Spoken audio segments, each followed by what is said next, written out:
শাহরুখ খানের iconic step. আমি বলবো শাহরুখ খানের মনটা অনেক বড়। শাহরুখ খানকে বাংলাদেশের ক্রিকেট প্রেমীরা, বাংলাদেশের ক্রিকেটাররা একটা স্যালুট দিতেই পারে। কারণ শাহরুখ খানের কলকাতা নাইট রাইডার্স বরাবরই টাইগারদের আইপিএলে নিয়ে যায়। আইপিএলের নিলামে টাইগার ক্রিকেটারদের দারুণভাবে সম্মানটা দেয়। সবশেষ মানে একদম হট নিউজ, মোস্তাফিজুর রহমান যেভাবে মোস্তাফিজকে চেন্নাই থেকে, দিল্লি থেকে কেড়ে নিল শাহরুখের কেকেআর, অবিশ্বাস্য, এক কথায় অবিশ্বাস্য। 9,20,00,000 রুপিতে শাহরুখ খানের কেকেআরে বাংলার কাটার মাস্টার প্রথমবার 2009-এ প্রথমবার বাংলাদেশে কোনো ক্রিকেটারকে শাহরুখ খান নেয়, সেটা ছিলেন মাশরাফি বিন মর্তুজা। বাংলাদেশের সর্বকালের সেরা পেসার বলতেই পারি আমরা। সেই মাশরাফি 2009-এ শাহরুখের দলে খেলেছিল, মাত্র একটা ম্যাচ খেলেছিল, ভালো করেনি। সেই ম্যাচটাতে অনেক বেশি এক্সপ্রেসিভ ছিলেন, ছিটকে যান।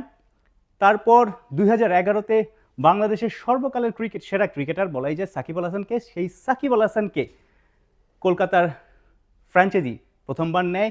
সেই সাকিব, কলকাতা যে চ্যাম্পিয়ন হয়েছিল 2012-তে, 2014-তে সাকিবের বড় একটা অবদান ছিল। অর্থাৎ শাহরুখ খানকে চ্যাম্পিয়ন করার পেছনে বাংলাদেশি ক্রিকেটারদেরও অনেক বেশি অবদান ছিল। হয়তো ভবিষ্যতেও থাকবে। মুস্তাফিজুর রহমান দেখিয়ে দিবে। মাঝে সাকিব কয়েক দফায় কলকাতা নাইট রাইডার্সে খেলেছেন, মাঝে এক সিজনে একটা ম্যাচ লিটন কুমার দাসও খেলেছেন। অর্থাৎ সাকিবকে নেয়া, মাশরাফিকে নেয়া, লিটন কুমার দাসকে নেয়া, সবশেষ মুস্তাফিজকে নেয়া। কলকাতা নাইট রাইডার্স বরাবরই ওপার বাংলার ফ্র্যাঞ্চাইজি, এই বাংলার ক্রিকেটারদের নিতে কার্পণ্য করে না। মন খুলেই শাহরুখের সেই স্টেপের মতো মন খুলেই সবাইকে ডাকে, এবং সাকিব যেভাবে পারফর্ম করেছে নিশ্চয়ই মুস্তাফিজও সেটার প্রমাণ রাখবে। কেন মুস্তাফিজকে কেকেআর কারাকারি করলো চেন্নাই সুপার কিংস? আগে চেন্নাই সুপার কিংসের জার্সিতে বা চিপোকে মুস্তাফিজ সফল হয়েছিল। চেন্নাই সুপার কিংস সাধারণত সেই চিন্তা করেই, আসলে যেহেতু সেই পিচে মুস্তাফিজ ভালো বোলিং করতে পারে বা করেছে আগে, সেই চিন্তা করেই মুস্তাফিজকে নেয়ার জন্য আসলে রেসে ছিল। দিল্লি ক্যাপিটালসের জার্সিতে গত সিজনে মুস্তাফিজ খেলেছে। দিল্লি ক্যাপিটালসের আরেক ফ্র্যাঞ্চাইজি আইএল টি20-তে দুবাই ক্যাপিটালসে মুস্তাফিজ ভালো বোলিং করছে।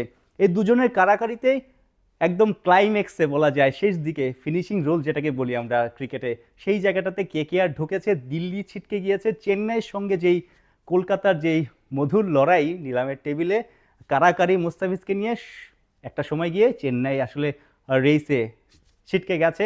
কেকেআর, কলকাতা নাইট রাইডার্স 9,20,00,000, যেটা কিনা আসলে বাংলাদেশি ক্রিকেটারদের মধ্যে এত দামে কখনো কেউ বিক্রি হয়নি। সবশেষ মুস্তাফিজই 6.5 কোটির আশপাশে তিনি বিক্রি হয়েছিলেন আইপিএলে। সো প্রায় 10 কোটির কাছাকাছি, 9 কোটিরও বেশি, 9,20,00,000-এ মুস্তাফিজ খেলবেন আইপিএলে কলকাতা নাইট রাইডার্সে ইডেন গার্ডেন্সে। সেই ইডেন গার্ডেন্সে আইপিএলের আগেই কিন্তু মুস্তাফিজকে চমক দেখাতে হবে। ইডেন গার্ডেন্সে নিশ্চয়ই লোকালদের সাপোর্ট পাবে, কারণ টি20 বিশ্বকাপ ফেব্রুয়ারিতে ইডেন গার্ডেন্সেই বাংলাদেশের প্রথম 3 ম্যাচ। নিশ্চয়ই আইপিএলের প্রস্তুতিটাও মুস্তাফিজ সেই টি20 বিশ্বকাপে ইডেন গার্ডেন্সে নিয়ে ফেলবেন, এবং সেখানে দুর্দান্ত বোলিং করলে বাংলাদেশও অনেক বেশি ফায়দা পাবে। বাংলাদেশের পরের রাউন্ডে যাওয়ার জন্য সমীকরণটা সহজ হয়ে যাবে।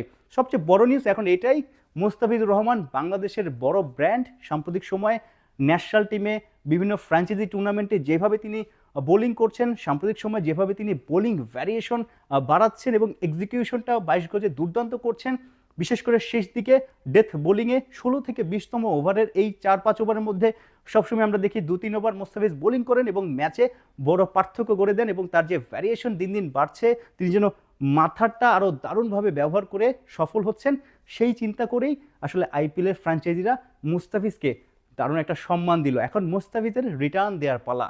আইপিএলে কলকাতা জার্সিতে মুস্তাফিজ চমক দেখাবে, শাহরুখ খান আবার চ্যাম্পিয়ন হবে, সেই প্রত্যাশাই এখন সবার। ধন্যবাদ সবাইকে। সাইফুল রূপক, 71।